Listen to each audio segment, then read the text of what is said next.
Victoria Ashworth adjusted her hair-mess scarf as she stepped into her marble-floored foyer, designer heels clicking against the pristine surface. The leak in her master bathroom had been dripping for 3 days now, an annoying reminder that even perfection required maintenance. She glanced at her Cartier watch, 2:47 p.m. The plumber should arrive any minute. "Mrs. Ashworth?" Her housekeeper Maria appeared from the kitchen, wringing her hands nervously. "The plumbing company called. They're sending someone different today." Victoria barely looked up from her phone, scrolling through messages from the Rosewood Country Club committee. "Fine, whatever. Just make sure they use the service entrance and wear those little shoe covers. I don't want them tracking anything through my house." The doorbell chimed its elegant melody. Victoria sighed, setting down her phone. "I'll get it.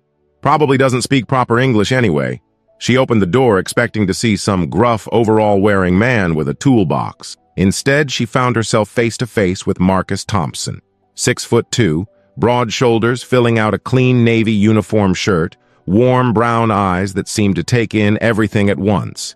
His toolbox looked professional. His truck parked perfectly in her circular driveway bore the logo of Thompson Plumbing Services. "Good afternoon, ma'am. I'm Marcus Thompson. I'm here about your bathroom leak." Victoria blinked, momentarily thrown off by his clear, educated speech and unexpected presence. A smile tugged at her lips before she caught herself. I didn't expect you to be this attractive."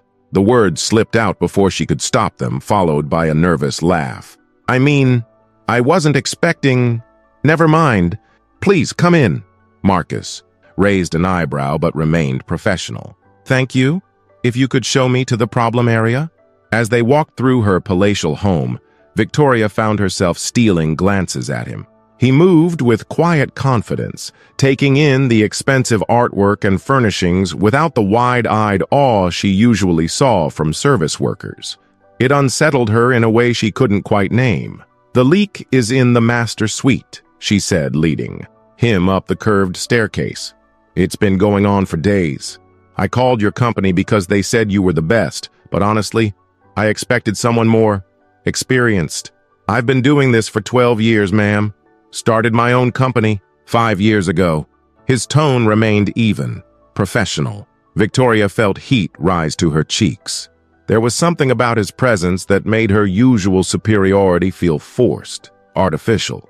She watched as he knelt beside the ornate bathtub, his large hands examining the fixtures with surprising gentleness.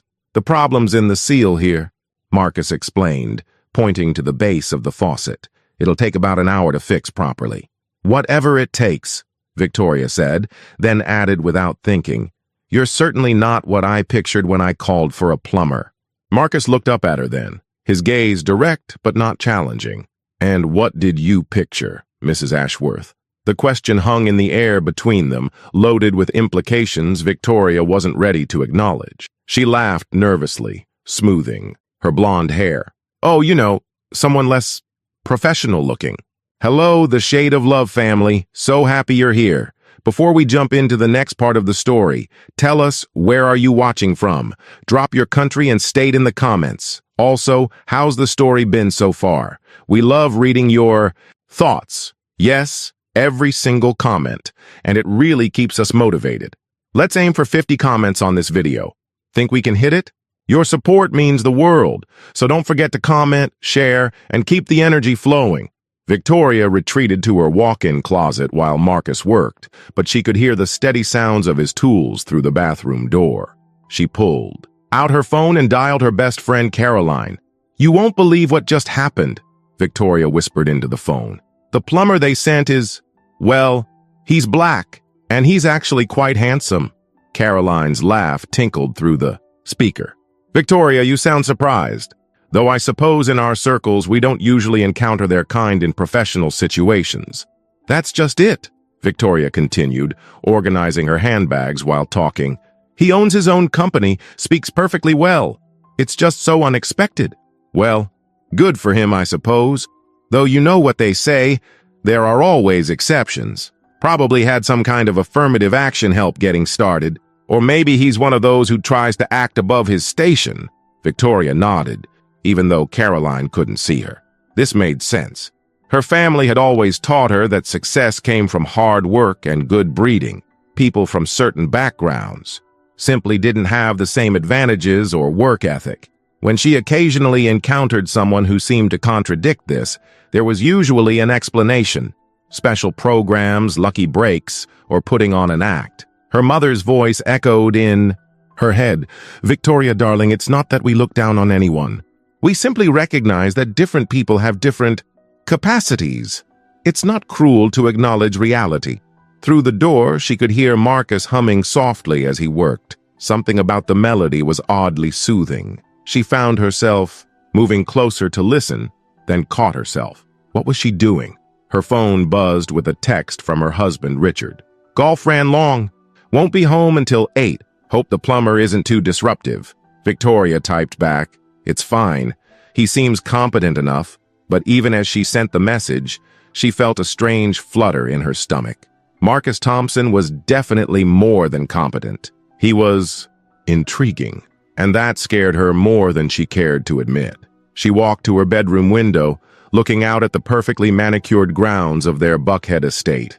Everything in her world was ordered, predictable, safe. People stayed in their proper places, and everyone knew the rules. Marcus Thompson seemed to exist outside those rules, and that made her deeply uncomfortable. "Maybe Caroline is right," she murmured to herself. "There's probably some explanation." But as she stood there, listening to that gentle humming from the bathroom, Victoria couldn't shake the feeling that her carefully constructed worldview had just developed its own leak. The next day, Victoria found herself at Lenox Square Mall, ostensibly shopping for new linens, but really trying to distract herself from thoughts of Marcus Thompson. She'd been thinking about him far too much since he'd left her house, and it bothered her. At Neiman Marcus, she approached the customer service counter where a young black woman was helping another customer. Victoria waited, tapping her manicured nails impatiently on the marble counter. "I'll be right with you, ma'am," the associate said pleasantly. Victoria sighed audibly. "I'm actually in quite a hurry. I have a very important luncheon at the country club." The associate, her name tag read Jasmine, finished with the other customer and turned to Victoria with a professional smile. "How can I help you today?" "I need to return this scarf," Victoria said, pulling out a Hermes scarf she'd worn twice. "It's just not the right shade of blue for my skin tone." Jasmine examined the scarf carefully. "Ma'am, I'm afraid this scarf has been worn. Our return policy requires items to be in original condition." Victoria's voice sharpened. "Excuse me? I think you'll find that I'm a platinum member here. I spend more in a month than most people make in a year. Surely you can make an exception." "I understand, ma'am, but perhaps you should get your manager, someone who understands how to treat valued customers properly." Jasmine's jaw tightened almost imperceptibly, but her smile remained in place. "Of course. Let me get Mrs. Patterson for you." While waiting, Victoria felt justified in her approach. She was teaching this girl about proper customer service, really. It wasn't personal. It was simply about maintaining standards. In her world, there were ways things were done, hierarchies that needed to be respected. Mrs. Patterson, a middle-aged white woman, appeared and immediately processed the return without question, apologizing profusely for the inconvenience. "Thank you," Victoria said sweetly. "It's so refreshing when someone understands proper service." As she walked away, Victoria noticed Jasmine helping an elderly black gentleman select a tie. The young woman's demeanor was patient and kind, explaining the different fabric qualities with genuine knowledge and care. Something about the interaction made Victoria pause. The old man was asking about prices, clearly concerned about cost, and Jasmine was gently pointing him toward items in his budget without making him feel embarrassed. Her expertise was evident, her care genuine. For just a moment, Victoria felt a twinge of something uncomfortable, but she pushed it away quickly. She had been right to expect proper service. Standards were important. That's what separated people like her from people who worked retail. Still, as she walked to her car, she found herself thinking about Marcus Thompson again. He hadn't treated her with the deference she was used to from service workers.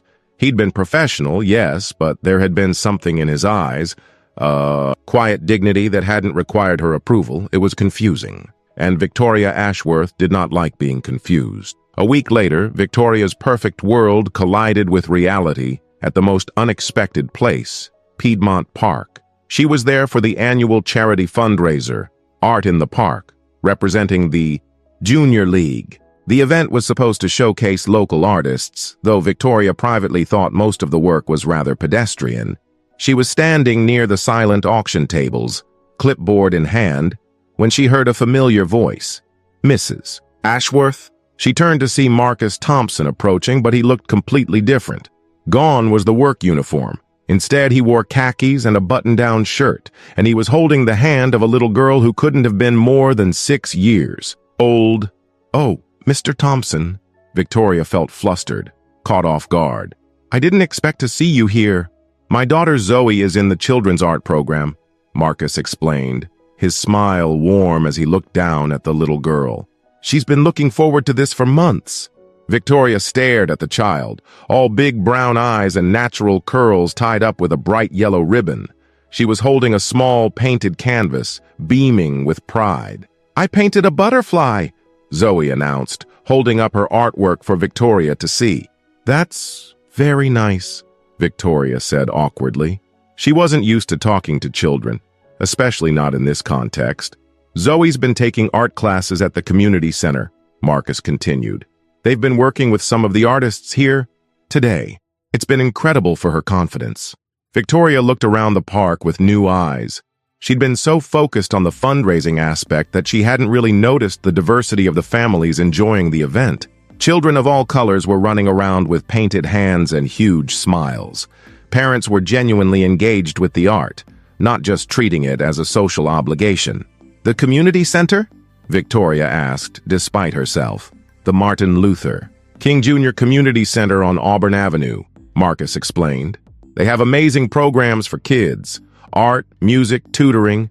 Zoe goes there after school while I finish work." A woman approached their small group, Dr. Angela Rodriguez, whom Victoria recognized from various charity boards. "Marcus, how's our star student doing?" "Dr. Rodriguez runs the art program," Marcus explained to Victoria. "She's been amazing with Zoe." Victoria watched the interaction, feeling increasingly out of place. Dr. Rodriguez spoke to Marcus as an equal, asking about his business, inquiring about Zoe's progress in school. There was no condescension, no artificial politeness, just genuine respect and friendship. "Mrs. Ashworth is on the Junior League committee," Marcus mentioned. Dr. Rodriguez smiled. "Wonderful. We're always looking for more community partnerships. The League's support could really help us expand our programs." Victoria felt a defensive flutter in her chest. "Well, we have very specific criteria for our charitable partnerships. We have to be careful about allocation of resources." The words sounded hollow even as she said them. Dr. Rodriguez's smile faltered slightly, and Marcus's expression grew carefully neutral. "Of course," Dr. Rodriguez said politely. "Well, if you ever want to visit and see what we do, you're always welcome." As they walked away, Victoria felt a strange mix of embarrassment and confusion. She'd been trying to maintain proper boundaries, but somehow she'd come across as, what? Elitist? Racist? She looked down at Zoe's painting again, a bright, joyful butterfly that seemed to shimmer with possibility. The little girl's talent was undeniable, her joy infectious. And Marcus.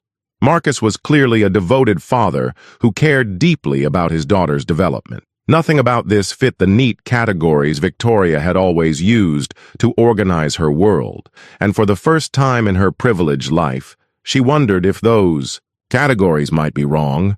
That night, Victoria lay awake staring at the ceiling of her master bedroom.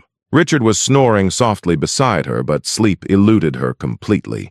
Every time she closed her eyes, she saw Zoe's bright smile and Marcus's careful expression when she'd made that comment about allocation of resources. She replayed the conversation, over and over, cringing at how she must have sounded. Elitist, cold, exactly the kind of person she'd always insisted she wasn't.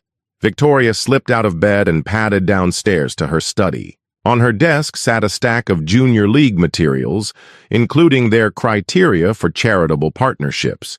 She'd helped write these guidelines, had been proud of their fiscal responsibility and strategic focus. But reading them now, in the quiet of 3 a.m., they felt different. Preference given to organizations with established track records and traditional structures. What did that really mean? Organizations that looked like the ones she was already comfortable with? Emphasis on quantifiable outcomes and measurable impact. But how did you quantify the joy she'd seen on Zoe's face? How did you measure the confidence that came from having someone believe in your potential? Victoria's laptop chimed with an email notification. Without thinking, she opened it and found herself typing Martin Luther King Jr. Community Center Atlanta into the search bar. Their website was simple but compelling. Photos of children engaged in learning, families participating in programs, young people graduating from job training initiatives. The testimonials were heartfelt, the programs comprehensive, and the statistics were impressive. Graduation rates, employment placement, college enrollment numbers that rivaled much more expensive private programs. She found herself clicking through page after page, reading about initiatives she'd never heard of despite living just 20 minutes away. A food pantry that served over 200 families monthly, a literacy program with volunteer tutors, job training in skilled trades, including plumbing. Her breath caught. Marcus had probably started there. Maybe that's where he'd learned his trade, built his skills, developed his business. Not through some government handout or lucky break, but through dedicated study and hard work. Victoria closed the laptop abruptly, feeling like she'd been caught snooping. But the images stayed with her. All those faces, all those stories of people working to build better lives for themselves and their families. Her phone buzzed with a text from Caroline. Brunch tomorrow? I have the most amazing gossip about the Henderson divorce. Victoria stared at the message for a long time before typing back. Can't make it. Something came up. She couldn't face Caroline right now. Couldn't pretend to care about gossip and social drama when her head was full of butterfly paintings and community centers and the uncomfortable realization that maybe, just maybe, she'd been wrong about a lot of things. Upstairs, Richard continued to snore peacefully, undisturbed by the world-shifting revelations keeping his wife awake. Victoria envied him his certainty, his ability to sleep soundly in a universe where everyone stayed in their proper place. But as she finally drifted off near dawn, Victoria found herself wondering what it might feel like to step outside those places to see what lay beyond the beautiful, narrow world she'd always known. Hello, the Shade of Love family. So happy you're here. Before we jump into the next part of the story, tell us, where are you watching from? Drop your country and state in the comments. Also, how's the story been so far? We love reading your thoughts. Yes, every single comment. And it really keeps us motivated. Let's aim for 50 comments on this video. Think we can hit it? Your support means the world. So don't forget to comment, share, and keep the energy flowing. 3 days later, Victoria's kitchen sink decided to act up. She stared at the business card Marcus had left on her counter, Thompson Plumbing Services, and found herself dialing before she could overthink it. Thompson Plumbing, this is Marcus. Mr. Thompson, this is Victoria Ashworth. I have another plumbing issue if you're available. Of course, Mrs. Ashworth. What's the problem? His voice was warm, professional, with no hint of the awkwardness from their park encounter. Victoria felt some of her tension ease. My kitchen sink is backing up. It's quite unpleasant. I can be there in about an hour. Will that work? Victoria agreed and spent the next hour in a state of nervous anticipation she couldn't quite understand. When Marcus arrived, she led him to the kitchen, hyper-aware of his presence in her space. This shouldn't take long, he said, kneeling too. Examine the pipes under the sink. Looks like a simple clog. As he worked, Victoria found herself hovering nearby, pretending to organize her spice rack while stealing glances at him. There was something almost meditative about the way he approached the problem. Methodical, but not rushed, confident without being cocky. Mrs. Ashworth, Marcus said suddenly, could you hand me that wrench from my toolbox? Victoria reached for the tool, their hands brushing briefly as she passed it to him. The contact sent an unexpected jolt through her, and she stepped back quickly. Thank you. If Marcus noticed her reaction, he didn't show it. "You know, I wanted to apologize if I made you uncomfortable at the park. I know you were working and I shouldn't have interrupted." "No, you didn't," Victoria started, then stopped. "Actually, I should apologize. I think I might have come across as rude to Dr. Rodriguez." Marcus glanced up at her, his expression thoughtful. "Dr. Rodriguez understands. She's used to people needing time to adjust their perspectives." The careful diplomacy in his words stung because Victoria recognized the truth in them. She was exactly the kind of person who needed her perspectives adjusted. "The community center," Victoria said suddenly. "Is it really as impressive as the website makes it seem?" Marcus smiled, the first genuine smile she'd seen from him. "It's the heart of the neighborhood. Dr. Rodriguez has been running programs there for 15 years. She has a PhD from Emory, but she could be making 3 times as much in private practice. She stays because she believes in what they're doing." "And you? You learned plumbing there?" "Started there when I was 19. Single father, high school dropout, no prospects." Marcus's voice was matter-of-fact, without shame or defensiveness. "They gave me a chance when no one else would. Taught me a trade, helped me get my business license, connected me with my first customers." Victoria absorbed this information, feeling pieces of a puzzle clicking into place. "You were very young to be a father. Zoe's mom was 15 when she got pregnant, 16 when Zoe was born." Marcus's hands never stopped working as he spoke. "She wasn't ready for motherhood. I couldn't blame her for that. But I was ready to be a father, ready to do whatever it took." The simple honesty of his words hit Victoria like a physical blow. Here was a man who'd faced challenges she couldn't imagine, who'd stepped up when others might have run away, who'd built something meaningful from nothing. "That must have been terrifying," she said quietly. Marcus looked up at her then, and for a moment, the professional distance between them dissolved. Terrifying doesn't begin to cover it, but also clarifying. When you have someone depending on you completely, everything else becomes very simple. You do what needs to be done. Victoria nodded, though she realized she had no real understanding of that kind of responsibility, that kind of love. Her own life had been so cushioned, so protected from real consequence or struggle. "There," Marcus said, turning the faucet handle. Water flowed smoothly down the drain. "Good as new." As he packed up his tools, Victoria found herself not wanting him to leave. "Mr. Thompson, Marcus, would you like some coffee? I mean, if you have time." He paused, toolbox in hand, studying her face. "That's very kind, Mrs. Ashworth, but I have another appointment. Rain check?" After he left, Victoria stood in her perfect kitchen, staring at the sink that now worked flawlessly. Everything in her life worked flawlessly, she realized. Everything was fixed before it could become a real problem, smoothed over, handled by someone else. What would it feel like, she wondered, to face something that actually tested her, to build something meaningful? With her own hands, for the first time in her 34 years, Victoria Ashworth found herself genuinely curious about the person she might become if she stepped outside the golden cage of her privilege. The next week brought Victoria's monthly book club meeting at Caroline's Buckhead Mansion. 8 women from the most exclusive circles in Atlanta gathered in Caroline's sunroom, ostensibly to discuss literature, but really to catch up on gossip and reinforce their shared worldview.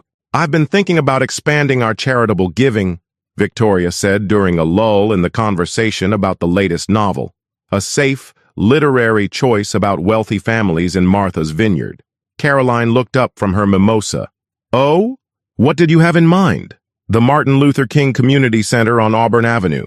They do incredible work with children and families." The reaction was immediate and telling. Several women exchanged glances. Margaret Whitfield, whose husband was a prominent attorney, actually laughed. "Victoria, darling, surely you're not serious. That area is, well, it's not exactly where our kind of charity work is effective." "What do you mean?" Victoria asked, though part of her already knew.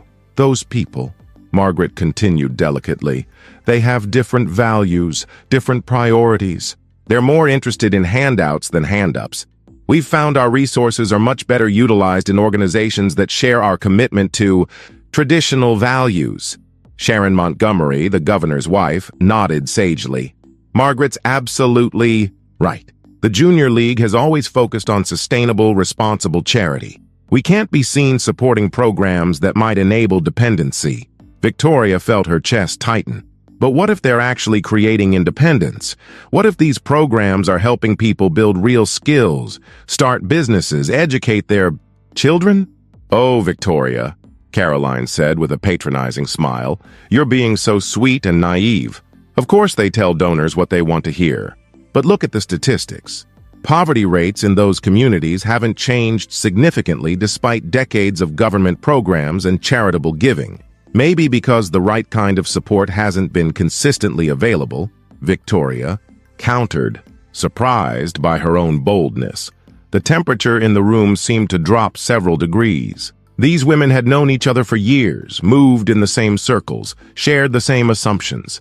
Victoria's questioning felt like a betrayal of their unspoken agreement. Victoria, Margaret said carefully, you haven't been influenced by anyone, have you? Someone with an agenda? The question hung in the air, loaded with implication. Victoria understood immediately. They suspected she'd been talking to Marcus, and they were warning her off. I'm simply suggesting we might want to diversify our charitable portfolio, Victoria said, trying to keep her voice steady. Diversity for diversity's sake isn't wise, dear, Sharon said. We have a responsibility to our members, to our community, to direct resources where they'll do the most good.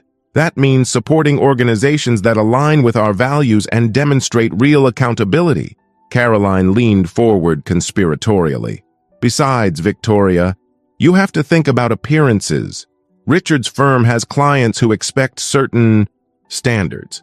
You wouldn't want to create awkward situations. The threat was subtle but clear. Step out of line, and there would be social and professional consequences. Victoria looked around the room at these women she'd considered friends. Seeing them clearly for perhaps the first time, they weren't evil. They genuinely believed they were good people making responsible choices. But their goodness was narrow, conditional, exclusive. It required maintaining walls that kept certain people out and certain ideas unexamined. You're right, Victoria said quietly. I shouldn't make decisions impulsively. The tension in the room eased immediately. These women had successfully reinforced the boundaries, reminded Victoria of her place in their social ecosystem. But as Victoria drove home through Atlanta traffic, she found herself taking a detour that led her past Auburn Avenue. She slowed down as she passed the community center, glimpsing children playing in the small playground behind the building. One little girl looked up and waved at her car. Not Zoe, but someone just as precious, just as deserving of opportunity and support. Victoria waved back, and for the first time in her life, felt the weight of her choices pressing down on her like a physical thing. 2 weeks later, Victoria's garbage disposal gave out completely. This time, she didn't hesitate to call Marcus directly, and she didn't pretend it was purely about plumbing. I was hoping we could have that coffee, she said when he'd finished installing the new disposal. If you have time, Marcus studied her face carefully. Something had shifted since their last encounter. She seemed less composed, more uncertain. All right, but I should warn you, I don't have much patience for small talk. Victoria made coffee in her designer kitchen while Marcus sat at her breakfast bar. The silence stretched between them, comfortable but charged with unspoken questions. I went to my book club last week, Victoria said finally, setting a mug in front of him. I mentioned the community center. Marcus's expression didn't change. How did that go? About as well as you'd expect. Victoria sat across from him, cradling her own mug. They basically told me I was being naive and irresponsible. And what do you think? The question was simple, but Victoria felt its weight. I think I've been living in a bubble my entire life. A beautiful, comfortable, safe bubble where I never had to question anything or face any real challenges. Marcus took a sip of his coffee, waiting for her to continue. I keep thinking about what you said, about everything becoming simple when someone depends on you completely. I've never had that. Someone depending on me, I mean. Not really. Victoria's voice grew quieter. Richard and I, we've been married 8 years. We've talked about children, but it always seemed like something for someday. There was always another trip to take, another social obligation, another reason to wait. Children change everything, Marcus said gently. They make you realize how much of what you thought mattered actually doesn't matter at all. What does matter? Victoria asked, and the question was so genuine, so vulnerable, that Marcus felt something shift in his chest. Love? Truth. Making sure the next generation has more opportunities than you did. Being willing to sacrifice for something bigger than yourself. He paused. And being honest about the world you're actually living in, not the one you wish you were living in. Victoria nodded slowly. I think I've been living in a fantasy, telling myself that inequality was natural, that different outcomes meant different efforts, that if I just worked hard and followed the rules, I deserved everything I had. And now I'm wondering how many rules were written to benefit people like me and exclude people like you. Not because you're less deserving, but because keeping you excluded makes me feel more special. The honesty in her words surprised them, both. Marcus leaned forward slightly, seeing her clearly for the first time since they'd met. Victoria, he said, and hearing her first name from him sent a shiver through her. Most people never get to where you are right now. Most people live their entire lives without questioning their assumptions. But questioning doesn't mean anything. If I don't do anything about it, right?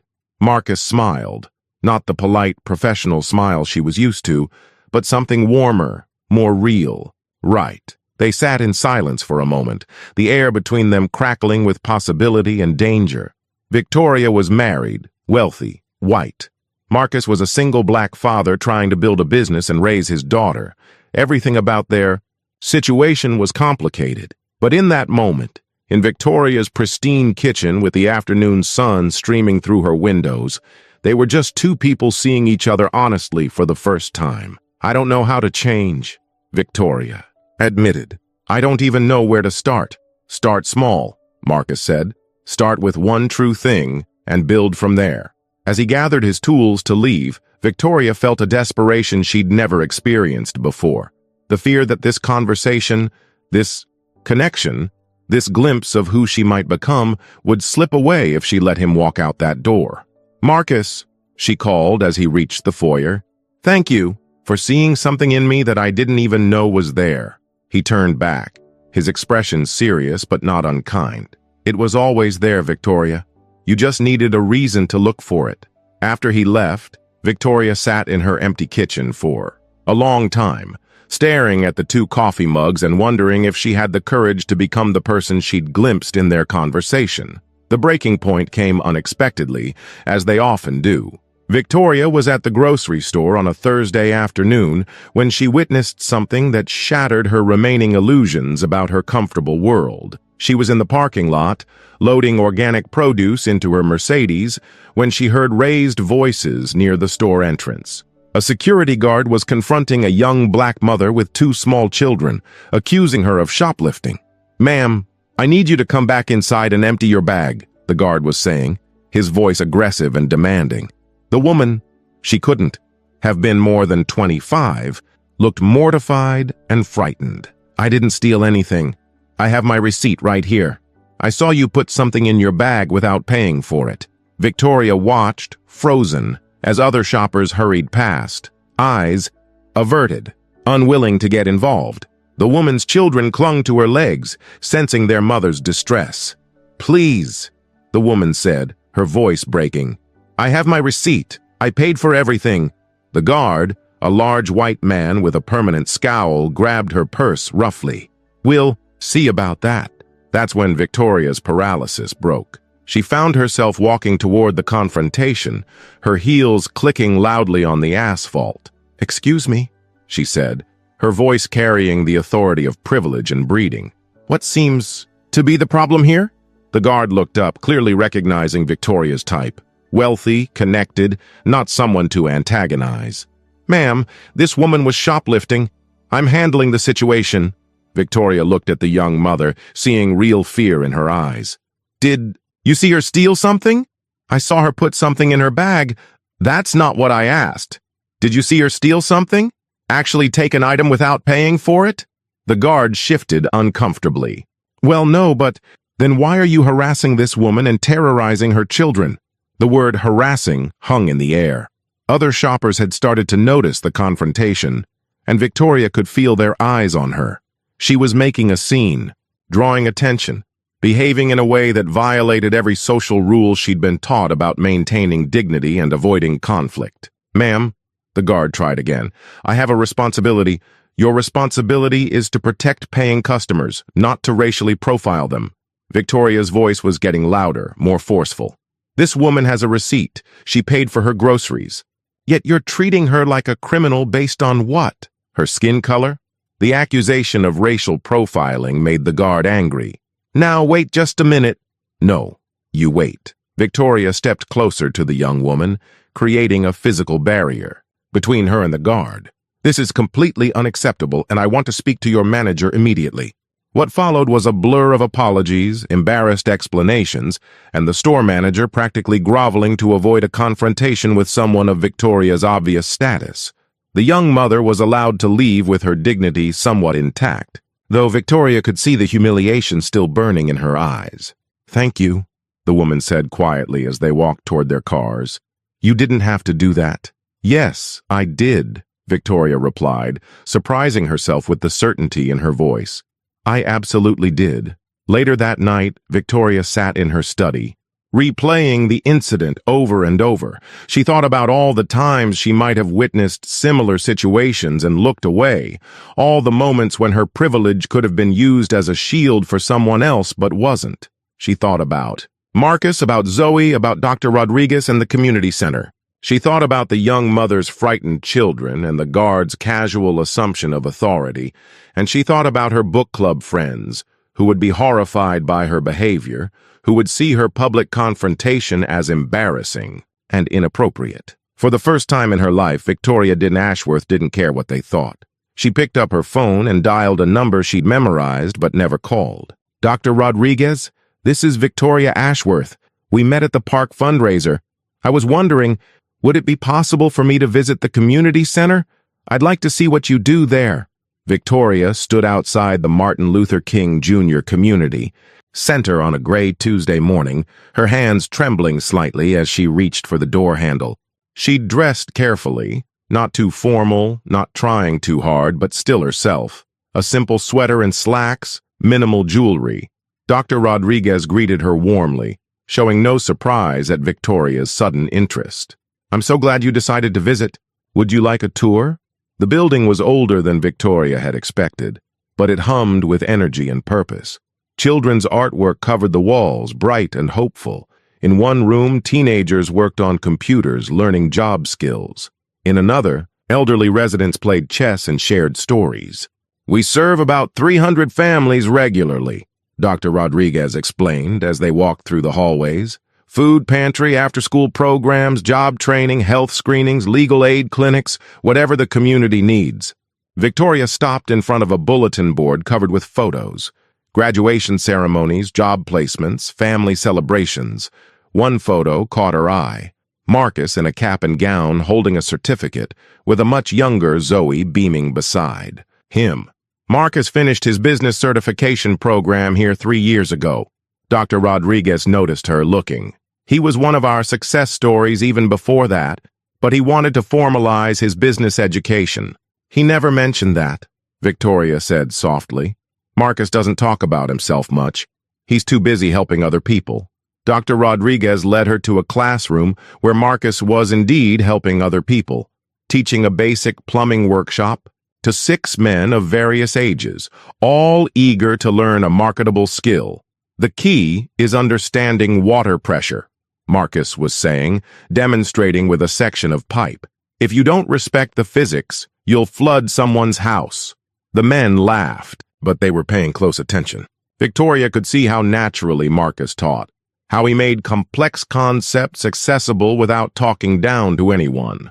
When he noticed her standing in the doorway, his surprise was evident. "Mrs. Ashworth, I hope I'm not interrupting. Dr. Rodriguez was showing me around." "Not at all. We're just finishing up." Marcus turned back to his students. "Practice what we covered today. Next week we'll work on troubleshooting common problems." As the men filed out, several stopped to thank Marcus personally. Victoria watched these interactions, seeing how genuinely respected he was in this community. "How long have you been teaching?" "Here?" she asked when they were alone. "About 2 years. Every Tuesday morning." Marcus began packing up his tools. "Dr. Rodriguez asked me to give back, and it seemed like the right thing to do." "Give back," Victoria repeated thoughtfully. "I don't think I've ever given anything back. Not really." Marcus looked at her carefully, noting something different in her demeanor. "What brings you here today?" Victoria took a breath, steeling herself for honesty. "Something happened yesterday at the grocery store. I saw a woman being harassed by security and I couldn't just walk away. I had to do something." She told him about the incident, about stepping in, about using her privilege as a weapon against injustice for the first time in her life. "How did it feel?" Marcus asked. "Terrifying. Exhilarating." "Right," Victoria laughed shakily. "Like I was finally using my voice for something that mattered." Marcus smiled, that warm, genuine smile that made her chest tight. "That's how it starts. One moment of choosing what's right over what's comfortable." "I want to do more," Victoria said suddenly. "I want to help here, at the center, but I don't know what I have to offer." Dr. Rodriguez, who had been quietly observing from the hallway, stepped forward. "Actually, there is something. We've been trying to expand our partnerships with local businesses, get more job opportunities for our graduates. Someone with your connections could open doors we can't reach on our own."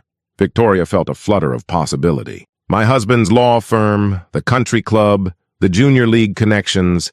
I could use those relationships differently.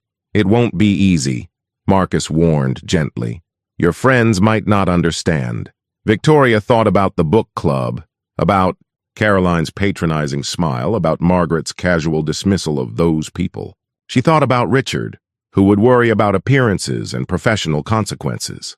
"Then I guess I'll have to decide what's more important," she said. "Their understanding or doing what's right?" Marcus looked at her for a long moment, and Victoria felt something shift between them, a deeper recognition, a shared commitment to something bigger than themselves. "There's a community meeting next Thursday night," Dr. Rodriguez said. "We're discussing funding for a new job training program. If you really want to help, that would be a good place to start." Victoria nodded, feeling nervous excitement building in her chest. "I'll be there." As she prepared to leave, Marcus walked her to her car. "Victoria," he said, using her first name naturally now, "what you're doing, it takes courage." "I'm tired of being comfortable," she replied. "I'm tired of living a life that doesn't matter." Standing in the community center parking lot with Marcus beside her and the sounds of children playing in the distance, Victoria Ashworth felt more alive than she had in years. "Hello, the Shade of Love family. So happy you're here." Before we jump into the next part of the story, tell us, where are you watching from? Drop your country and state in the comments. Also, how's the story been so far? We love reading your thoughts. Yes, every single comment. And it really keeps us motivated. Let's aim for 50 comments on this video. Think we can hit it? Your support means the world. So don't forget to comment, share, and keep the energy flowing. The Thursday night community meeting was packed. Victoria sat in the back of the room, feeling out of place among the diverse crowd of families, business, owners, and community leaders. She'd told Richard she was attending a charity meeting, technically true, though she'd left out the specifics. Dr. Rodriguez was presenting the proposed job training expansion when City Councilman James Morrison stood up. Victoria recognized him from various social events, a politician who'd built his career on coded language about fiscal responsibility and traditional values. "While I appreciate the sentiment behind these programs," Morrison said smoothly, "we have to ask ourselves if this is the best use of taxpayer resources. Are we creating dependency rather than independence?" The room bristled with tension. This was the same argument Victoria had heard at her book club, dressed up in political language. An elderly man near the front raised his hand. "Councilman Morrison, my grandson graduated from the auto repair program here. He now owns his own garage and employs 4 people. How is that dependency?" "I'm sure there are individual success stories," Morrison replied dismissively, "but we need to look at broader outcomes. That's when Victoria found herself standing up. Every eye in the room turned to her, and she felt her heart racing. But the words came anyway. "Excuse me, Councilman Morrison. I'd like to respectfully disagree with your characterization." Morrison looked surprised to see a well-dressed white woman challenging him in this setting. "And you are?" Victoria Ashworth. She saw recognition flicker in his eyes. Her last name carried weight in Atlanta political circles. "I've been volunteering here recently and I've seen the programs up close. They're not creating dependency, they're creating opportunity." The room was completely silent now.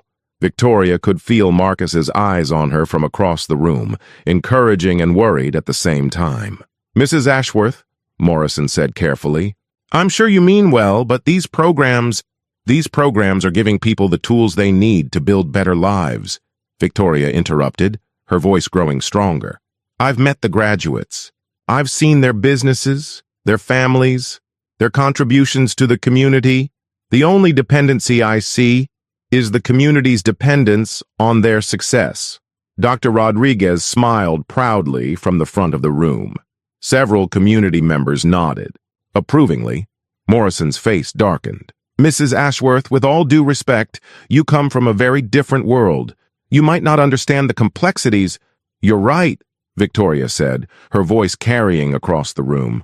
"I do come from a different world. A world where I was taught that people like everyone in this room were somehow less deserving of opportunity.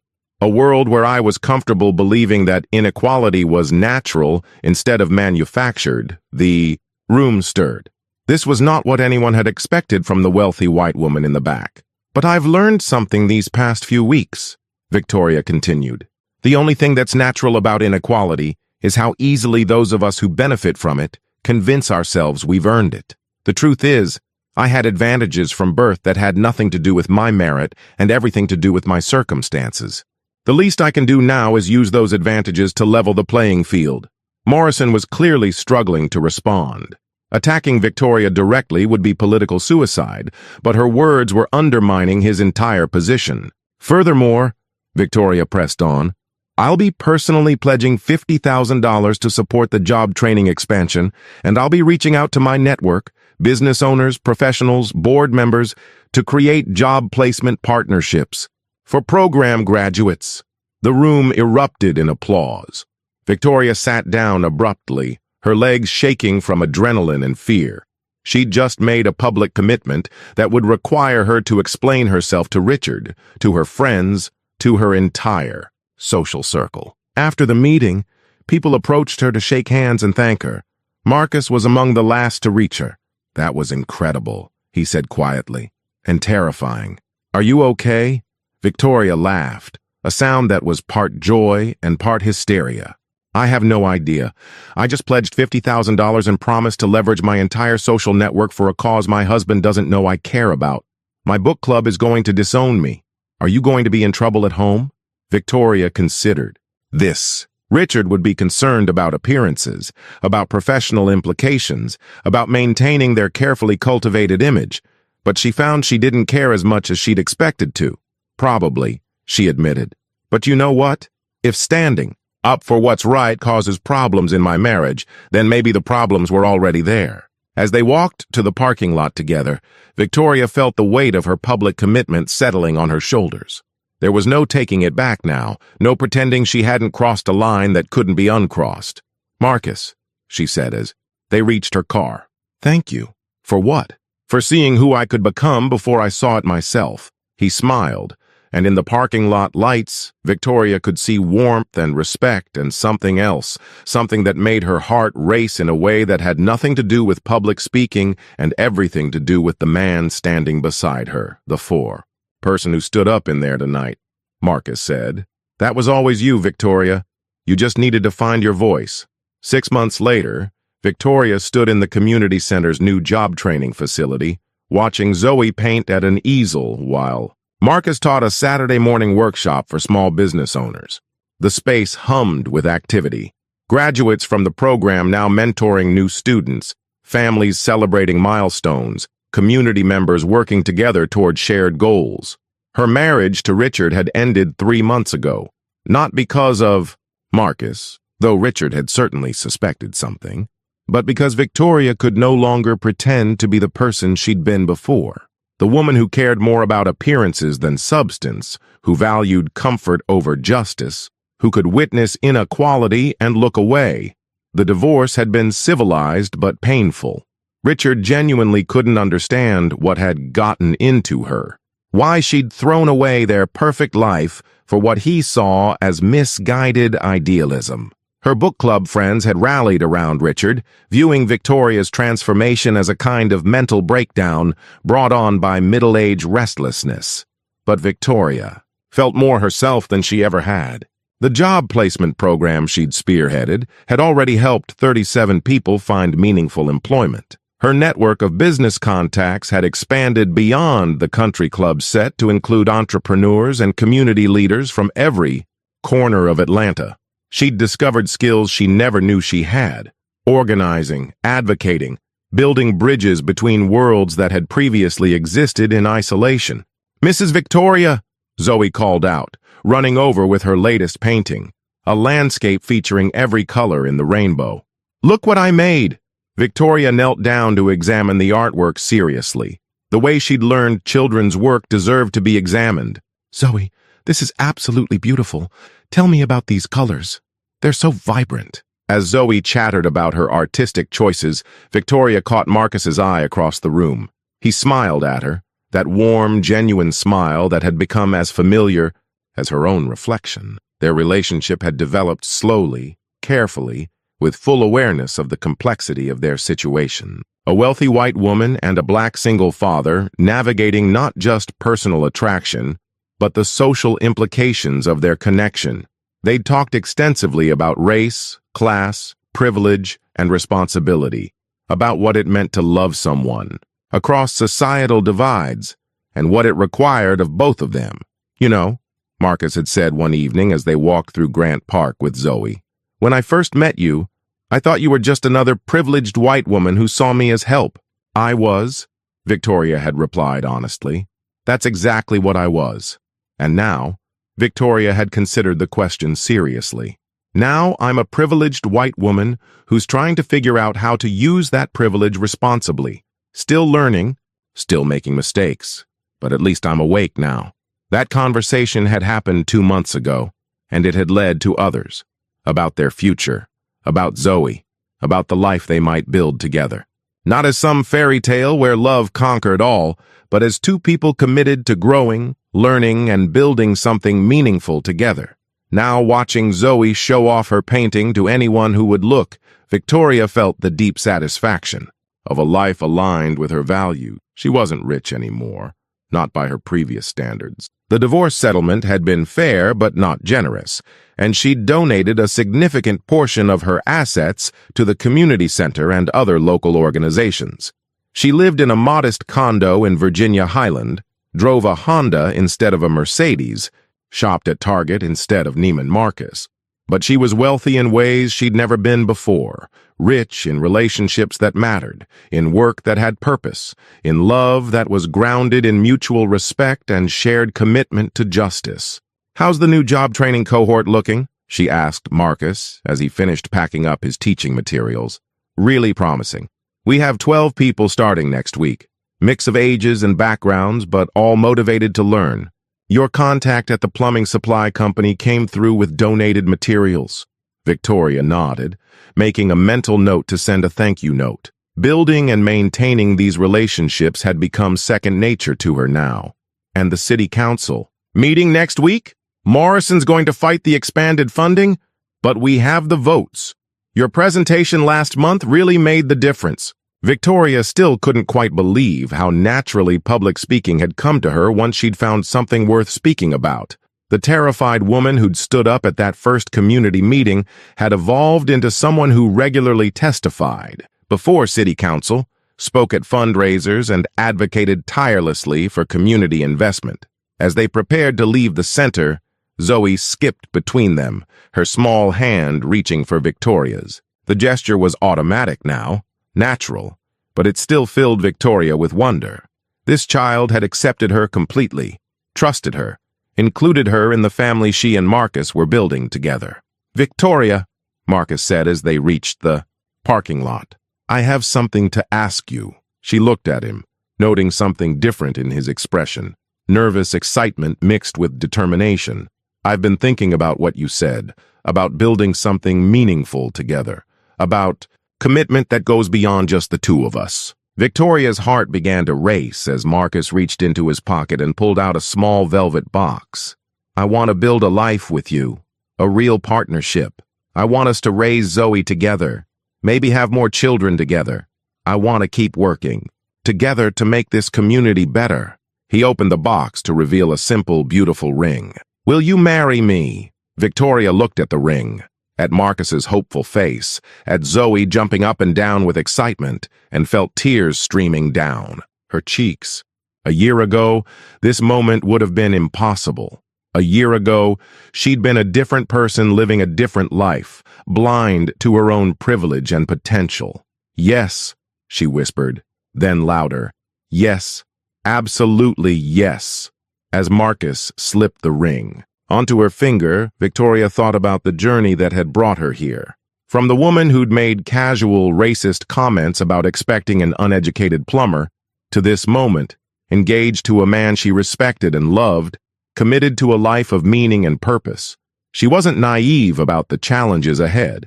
They would face judgment from some people, support from others. They would have to navigate conversations about race and class with their children, help them understand their complex heritage and the responsibility that came with it. There would be moments of difficulty, misunderstanding, growth, but standing. In the community center parking lot with her future husband and daughter, Victoria Ashworth felt ready for whatever came next. She'd finally found her true self, and she was never going back to the beautiful prison of her former life. The transformation was complete, but the real work, the daily choice to keep growing, keep learning, keep fighting for justice, was just beginning. And for the first time in her life, Victoria was exactly where she belonged.